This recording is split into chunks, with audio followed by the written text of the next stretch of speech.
Bueno, muy bien. Antes de traer a nuestros invitados, vamos a resolver el tema del comercio exterior argentino porque me va a dejar tranquila la precisión con un tuit de Dani Stengar, que son los últimos números del INDEC respecto del comercio y la importancia de nuestros socios comerciales a los que ignoramos, que son China y Brasil, bastante por encima de la participación de Lila, el intercambio. Tweet, Lila. Ahí va, China ya representa no es tanto, 16%. 16, dije mucho, ¿no? Dije 20. Brasil 20. Brasil 20. Y Estados Unidos 9%. Listo, rompamos relación con Estados Unidos. China lo reemplaza en 2 minutos. Bueno, ahí va.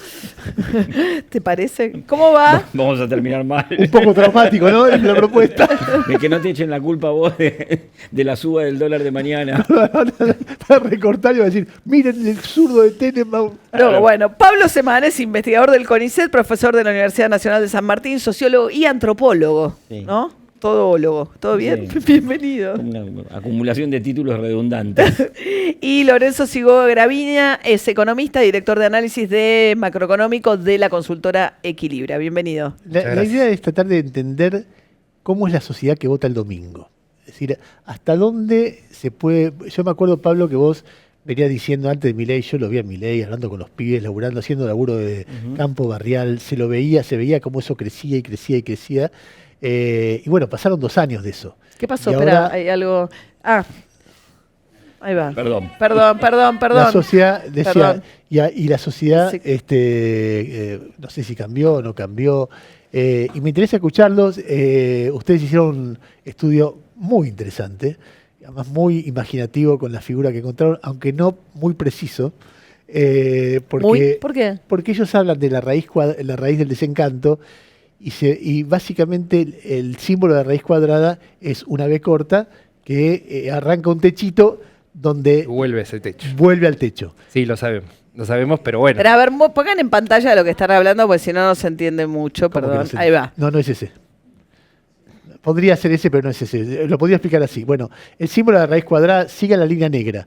La línea negra hace... No, eso. Es que no... Sí. Busca otro cuadro. Hay cuadros que se explica la raíz cuadrada.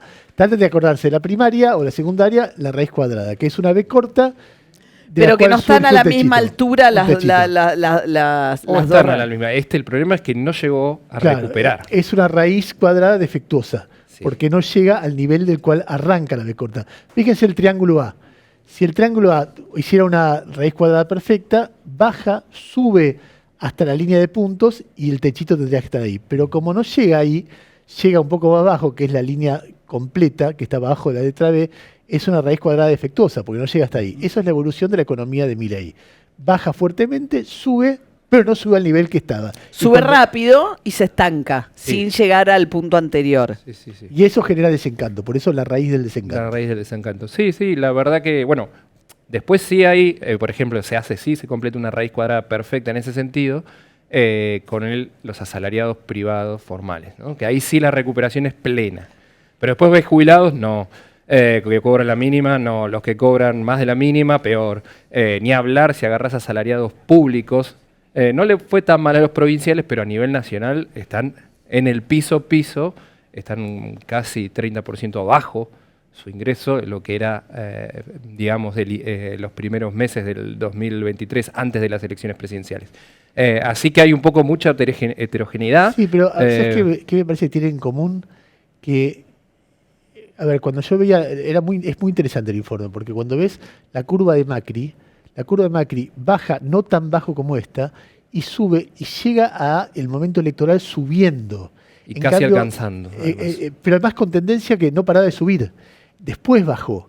En cambio, en este caso, aún los que llegaron al mismo nivel, se estancó. Entonces la sensación es, paró acá. No es que eso de que pedo de buzo va a seguir, sino que hace varios meses que no crece mi salario. Cualquier nivel, ¿no? Sí. Algunos más bajos. Entonces hay una diferencia con el macrismo muy fuerte ahí, ¿no? Sí, creo que en la recta final, digamos, se quedó sin nafta el gobierno de las elecciones, cosa que no le pasó a Macri, obviamente en las elecciones de mitad de término, ¿no? Y bueno, esa sensación también creemos que puede ser parte del desencanto, porque primero que la caída fue más profunda, se perdió más. Pero después la sensación además que no se recuperó todo y que encima nos seguimos, de alguna manera lo que se perdió quizás es la esperanza, ¿no? Porque al frenarse esa recuperación en un nivel más bajo, es como, pará, hicimos todo este sacrificio y ahora se estancó acá y está peor, y además la sensación de se perdió esa expectativa, bueno, de aunque sea pasito a pasito seguir mejorando, eso se cortó y se nota, y los ingresos con Macri subían, la confianza del consumidor y del gobierno subían, y el porcentaje de votos que finalmente consigue el oficialismo, Macri en las elecciones de mitad de término, casi 42% de los votos, fue todo a favor. Acá se estanca o cae los ingresos. Tomás el empleo, pasa lo mismo. La confianza del gobierno cae, la confianza del consumidor carne en la recta final, ¿no? Y eso hace que la elección de mitad de término va a ser más complicada. Pablo, decía Ernesto en la introducción eso, ¿no? Que vos hiciste muy tempranamente advertiste cierta fascinación del fenómeno político entre los jóvenes, sobre todo con Urbano y demás, ¿no? Sí, y después eso fue cambiando, ¿no? Porque yo diría, a partir de febrero, que yo permanentemente estoy haciendo trabajo de campo, uno se empezaba a encontrar... Lo primero que uno se encontraba era una especie de desolación y dolor, independiente de a quién apoyaran, si fueran más o menos mileístas, más o menos opositores. Y eso, diría, duraba más o menos hasta mayo, junio, donde yo... ¿De este año? De este año, entre febrero, o sea, desde el caso Libra hasta junio de este año, que fue...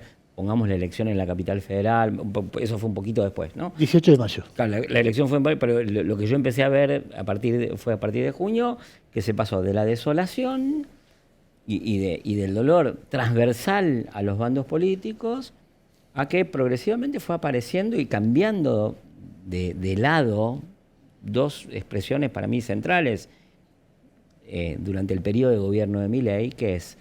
El reclamo, durante el primer año de gobierno de Milei, estaba inhibido.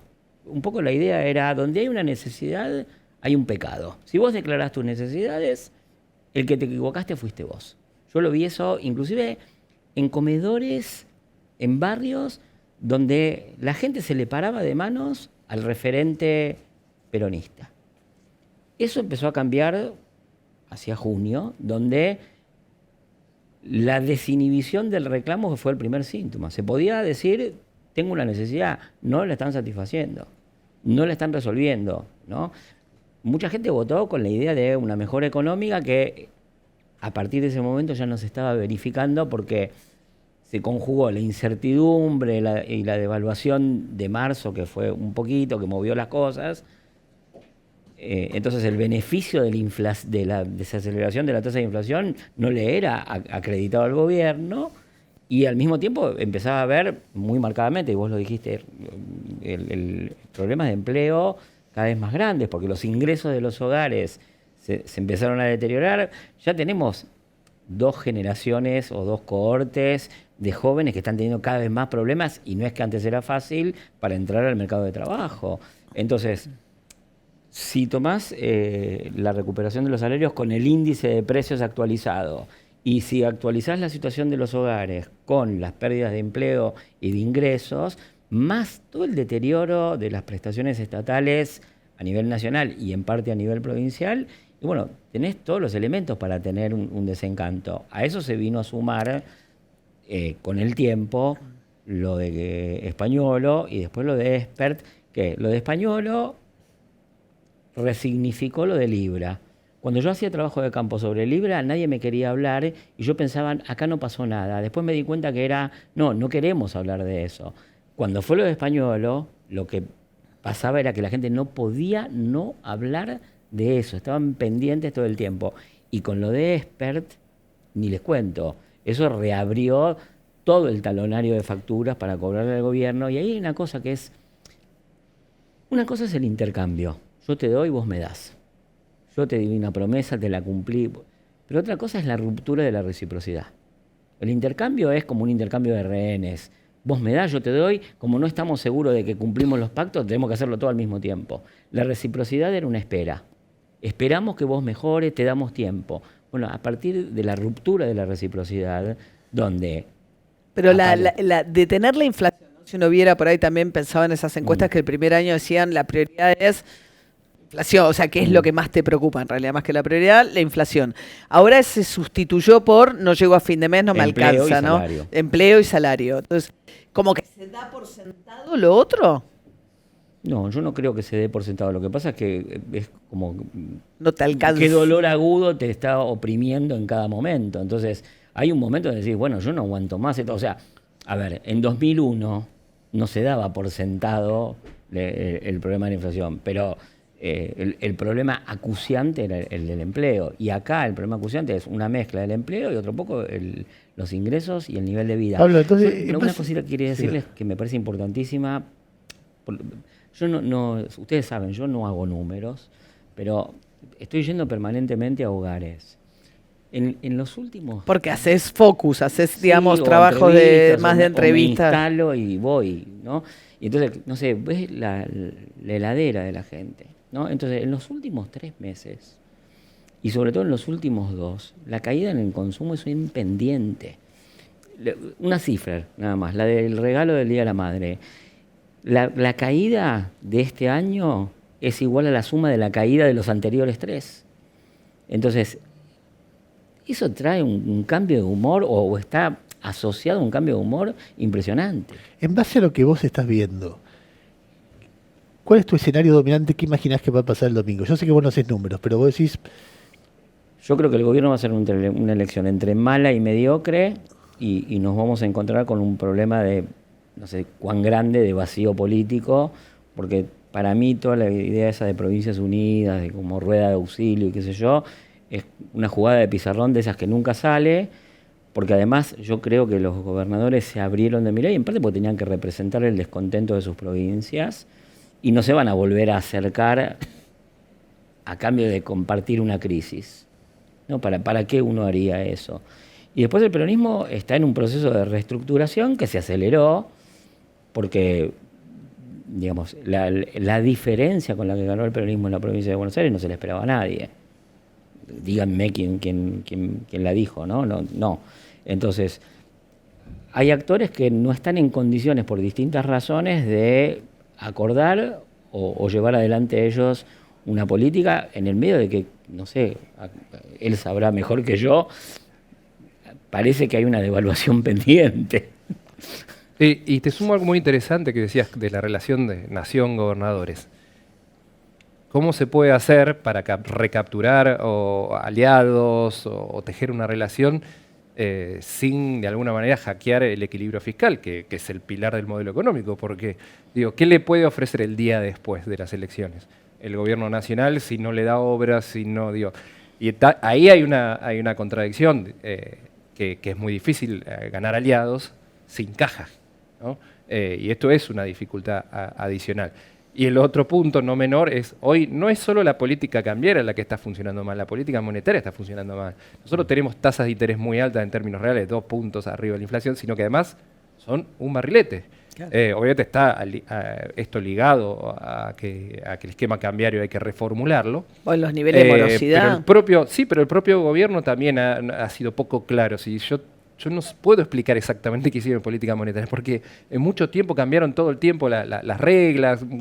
Digo, entonces va a tener que ir a boxes el esquema económico, y algún daño adicional va a generar eso, ya sea en términos de costo de inflación, de recesión y de actividad, ¿no? Porque este esquema cambiario no se acumulan reservas. Ahora hasta el Tesoro de Estados Unidos está perdiendo reservas, o dólares, perdón, por nosotros. Es algo muy inédito. Ya no alcanza el Tesoro Nacional, el Banco Central, el Tesoro de Estados Unidos, y así todo hoy, después de un mes en que volvió al techo de la banda. Perdón, hay un campo en el cual los argentinos somos imbatibles.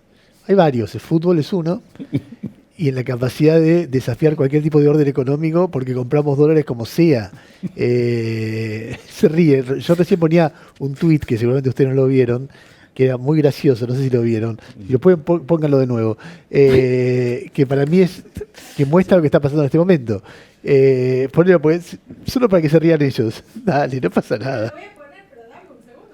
Es un botón, dale, Lila, es un botón. Vos decías, bueno, el hecho de que Estados Unidos está acostumbrado que con solo decir voy, digamos, las cosas ocurran sin necesidad de tener que efectivamente poner todo arriba de la mesa como había prometido Bessent. Ahí está, mirá, dice, olvídate, loco, es Bessent, los argentinos no van a ir contra el Tesoro americano. Los argentinos, y mirá la imagen moviéndose, vení, cagón, que te... Sí, desde que en algún momento Me encanta, lo pondría 10 veces. del siglo XIX... La escena es de un velorio, o sea, no está buenísimo. No sé cuál no es te la quiero escena. interrumpir tu Ah, De entusiasmo hecho, está con generando eso. problemas del propio gobierno de Trump, ¿no? En un momento de Ah, ¿sí? shutdown, pues, ¿por qué estás ayudando a Argentina? Bueno, hay cuando- 36 diputados que firmaron además un pedido de Porque nos informe estamos muriendo, respecto dijo de... Trump. No Se sé. están muriendo los argentinos. Sí, dijo para sí. Trump. tratar de generar... Y un poco ¿Vos viste que nadie tituló con se están muriendo, a mí me llamó mucho la atención. Estamos como en un momento... Pero además- Está dejando de financiar el Medicare. Es que como que Argentina le exportó a Estados Unidos su Garraham, ¿no? Lo está poniendo a Trump a decidir entre hacer la gran política exterior y financiar el sistema de pero no, gobierno. y nos sus llevó a bases, África, porque dejan de asistir a África, pero Argentina está peor, se está muriendo. O sea, a un nivel Estamos teniendo de- un alto grado de incidencia en la política de los Estados Unidos desde que Bouchard izó la bandera argentina en California en el siglo XIX, que no pasaba algo así. Lorenzo, déjame preguntarte dos cosas. Primero, cuando vos haces la curva, ¿no? Esa raíz cuadrada que en el caso de los salarios privados, en relación de dependencia, recupera y se ¿No está mantiene. 5 puntos abajo? De Salario noviembre. privado Sí, formal. de noviembre Nosotros del vamos 2023. Previo a las elecciones, enero a septiembre. Bueno, está bien. Enero, Falta la ahora caída en del los últimos cielo. dos meses. ¿Cómo ¿Cómo? llega a las elecciones? Esa es la idea. Pero lo que te quería No, preguntar es. bueno, no, porque viste que Luis Campos, los que hacen el cálculo, dicen que respecto de noviembre del 2023 todavía está 5. No queríamos ver más la tendencia, cómo llegabas a Está esa bien. votación. Bueno. Pero lo que te quiero preguntar, ¿está contemplado en ese poder adquisitivo el poder de compra, como teniendo en cuenta que los servicios aumentaron mucho? El ingreso Sí, disponible. Porque viste Sí, pero lo que sí hicimos es, por la inflación actualizada, los nuevos ponderadores, que recién en enero del año que viene el INDEC va a hacer, y obviamente hay un poco más de inflación Y un pesan poquito más menos los de recuperación. servicios y hay un Está. poco más de inflación en servicios, entonces ahí hay un pequeño 1,5% de Está la bien. caída adicional Y de a ver, ingresos. le pregunté a Pablo qué opina, qué escenario imagina para el domingo. Él dice una elección entre mala y mediocre y un vacío de poder posterior. ¿Qué imaginas vos del domingo para adelante? Bueno, primero esta entrada a boxe sí o sí del esquema económico, puntualmente en lo monetario cambiario. Quizás antes del apoyo de Estados Unidos, yo tenía el temor de que tanto el Fondo como Estados Unidos le digan, bueno, listo, sacá las restricciones, flotá. Si es un mal escenario electoral y tenés que flotar por las malas, digamos, obligado, había un riesgo de overshooting, de que el tipo de cambio, no sé, supere 2.000 pesos, que se genere daño adicional, digamos, o no adicional, o que podrías haber evitado. Creo que incluso en un escenario no tan bueno a nivel electoral para el oficialismo, creo que el Tesoro va a ayudar a que, americano me refiero, Estados Unidos, a que tratar de poner un límite al dólar, cosa de que esa liberación cambiaria, aunque sea, tenga un buffer. Es importante tener un buffer porque si no, cuando las cosas salen mal y vos las haces por desesperado, perdés por obligación, ¿no? Y ese era quizás el escenario más preocupante en mi cabeza. Creo que el Tesoro americano, si bien Trump fue bastante explícito que le tiene que ir más o menos bien al gobierno, con que el gobierno haga una elección mediocre, que sume diputados y senadores, que tenga el tercio para bloquear iniciativas Destituyentes. o que reviertan un veto. Creo que con eso, pero sí me parece que, te digo, todo el fondo, todo el mundo dice, Argentina necesita mostrar que puede volver a acumular reservas, porque esas son las reservas, porque aparte se te ata a la crisis de deuda, obviamente deuda en moneda extranjera.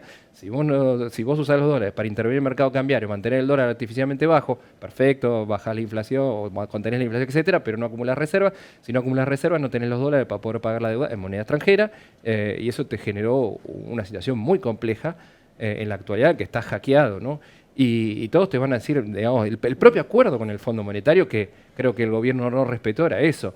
Era, bueno, floten y acumulen reservas, sobre todo en el segundo trimestre, que era el momento en el que Argentina estacionalmente tiene exceso de oferta de divisas por el agro. Y también la salida del cepo, liberando, ¿no? Pues sobre todo para individuos, la compra ilimitada de dólares. Que terminó siendo un dolor de cabeza, porque además había un mecanismo que era para bajar la brecha, que dejar que las personas puedan comprar en el oficial, vender en el financiero, y eso mismo hizo que la brecha llegue a ser prácticamente cero, pero bueno, a un costo en términos de demanda de divisas muy alto, bueno, que terminó no funcionando. Por eso digo, es cierto que parte de las presiones cambiarias que tenemos es porque hay mucha desconfianza, pero la verdad que veo difícil también que después de las elecciones el gobierno salga con mucha más confianza y más allá de algún apoyo de Estados Unidos, creo que va a tener que ir hacia un esquema cambiario o que el techo de ahora sea el piso o cambiás, modificás las bandas o vas a algo más libre, pero insisto, con ese que es importante que el gobierno... Temo que la caja de Pandora ya se haya abierto, ¿sabes?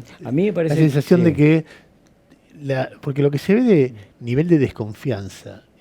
A ver, aparece Bessent y los argentinos se me chupan huevo, yo sigo comprando dólares, no me importa nada, los argentinos, las empresas, los actores económicos. No le creo a Caputo, porque ya Caputo está loco, sube, baja la tasa, pone los encajes, saca los encajes, que todos los días hace una distinta y no sé para dónde agarrar. Bueno, yo compro dólares. Y no me importa cuánto esté el dólar, yo compro dólares. Y veré cuando Milei deje de estar loco, no importa cuándo sacan las elecciones, cuando que Trump deje de estar loco, y es difícil que deje de estar loco porque están medio locos. Entonces la sensación que me da es que ese nivel de desconfianza va a hacer que todo sea más costoso para el gobierno. Pero eso es una cuestión psicológica. No, estamos de acuerdo. Cuando se rompe la confianza, y primero es muy difícil de recuperarlo, y si no, tiene que ser prestada. Y hemos visto que sin algo muy concreto de Tesoro Americano, recién cuando el Tesoro Americano vendió dólares o compró pesos, ahí sí. Fue pero rápidamente rebotó. Sí, pero duraron dos semanas en el que estuvo más peleada la cosa, ¿no? Perdón que les toque un tema maldito, que es todos estos juegos sobre si flotar, no flotar, flotar para las empresas, para las personas físicas, para mí obtura la visión de una cuestión más de fondo todavía, que es el cepo es estructural en este régimen de endeudamiento. Yo no lo digo, no soy Luis Zamora diciendo no paguemos la deuda externa, pero, a ver, uno que dijo no paguemos la deuda externa fue Rodríguez Sá. Otro que dijo que no paguemos la deuda externa y lo llamó reperfilamiento fue Luis Caputo, ¿no? Entonces, lo que pasa es eso, es un tema de fondo. ¿No fue la Cunza?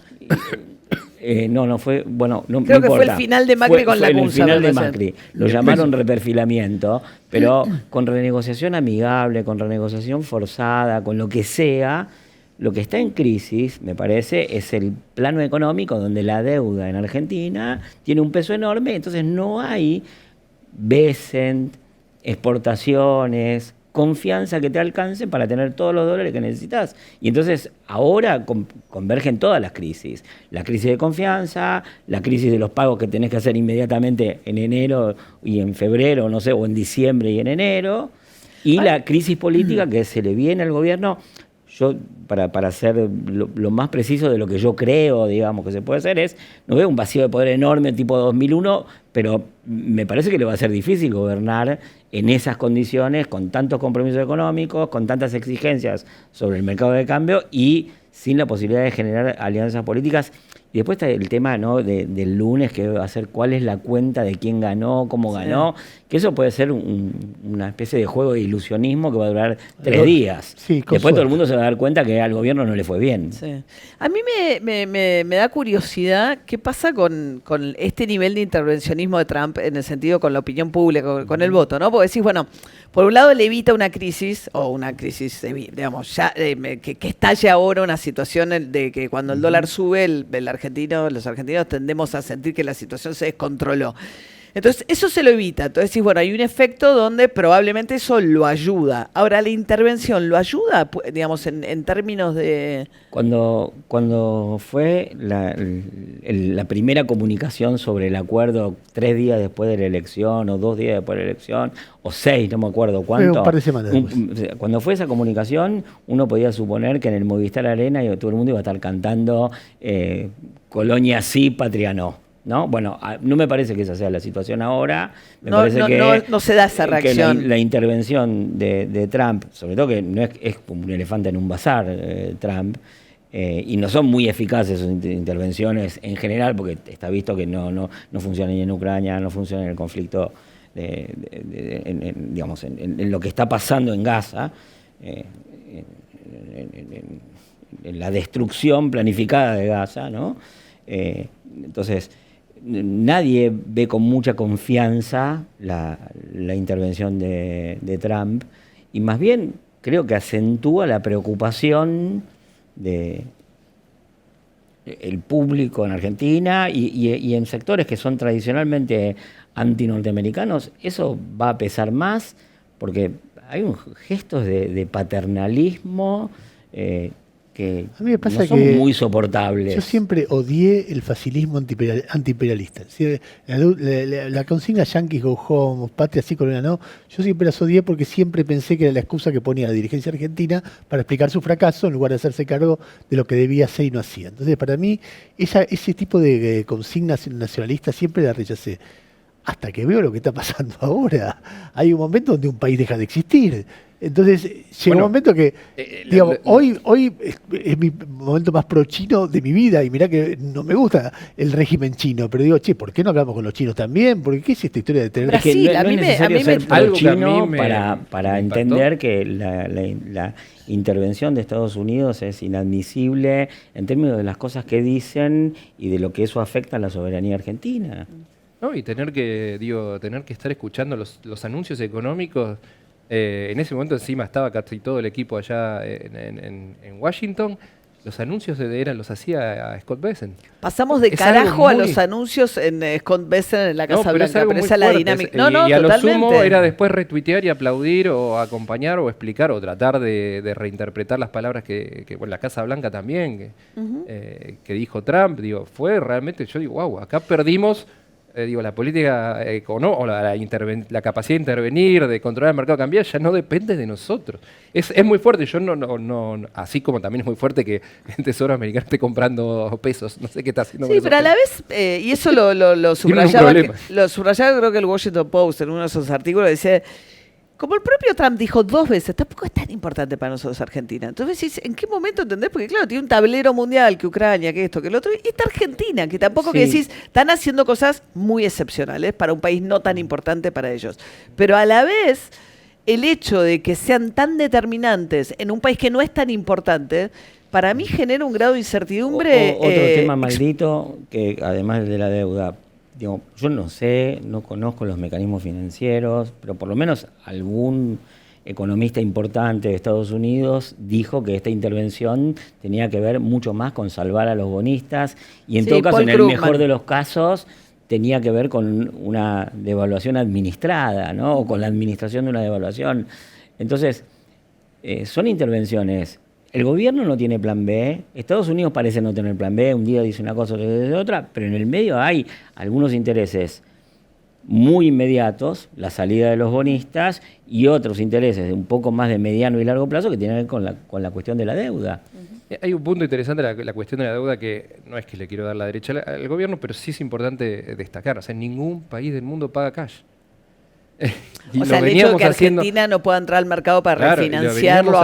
Lo veníamos haciendo en 2024, el gobierno logró pagar cash e incluso acumular algo de reservas netas. Está bien, seguían en negativos, pero lo había logrado. Pero eso fue con una muy fuerte devaluación inicial, digamos, recesión. Entonces llega un punto y no podías comprar dólares libremente. Manteniendo controles. Con un blanqueo extraordinario. Pero lo que quiero decir es que es muy difícil para un país normal estar pagando de cash 10.000 millones de dólares. Nosotros digamos el escenario, supongamos que la Argentina ni en 2026 ni en 2027 consigue reabrir el financiamiento externo. Entonces tiene que pagar cash. Entonces el superávit comercial, intercambio de bienes y servicios, que este año va a ser deficitario, superavitario en bienes, pero deficitario en servicios, que te da alrededor de 5.000 millones, el año que viene tenía que ser 30.000 millones de superávit para tener los dólares, para acumular las reservas que te pide el fondo, para pagar cash los vencimientos de la deuda y para, no sé, financiar 12.000 millones de FAE. Esa es exactamente la razón por la cual Argentina va a tener que tener una política diferente con su deuda, porque no puede pagar cash y no va a conseguir los decenas de miles de millones de dólares que necesita para cumplir esos compromisos. Además, porque no es la primera vez que va a pasar. Ya pasó varias veces y muy probablemente vuelva a pasar. Sea cual sea la forma de renegociación de la deuda que encara Argentina. Pero fíjate, ¿no? Una reestructuración muy dura en 2005, una reestructuración que fue más de alargar plazos y bajar tasas con Martín Guzmán en 2020, Y de nuevo el problema. También hubo en el 2019 cuando se iba Macri. Sí, esa fue un peso, fue muy particular. Sí. Fue muy Lo particular tenemos que porque dejar ir reperfilamos a- nuestra propia moneda. Tenemos un una compromiso Bailla, ahí sí, con lo que tiene. Lorenzo. que Tiene como- un deadline de no sé qué. Simplemente, gracias ya. Nosotros seguimos. Bueno, les agradecemos a los dos. Volvemos a charlar, muy interesante, por supuesto que sí. Gracias, Este Pablo. domingo hacemos Gracias la a transmisión ustedes.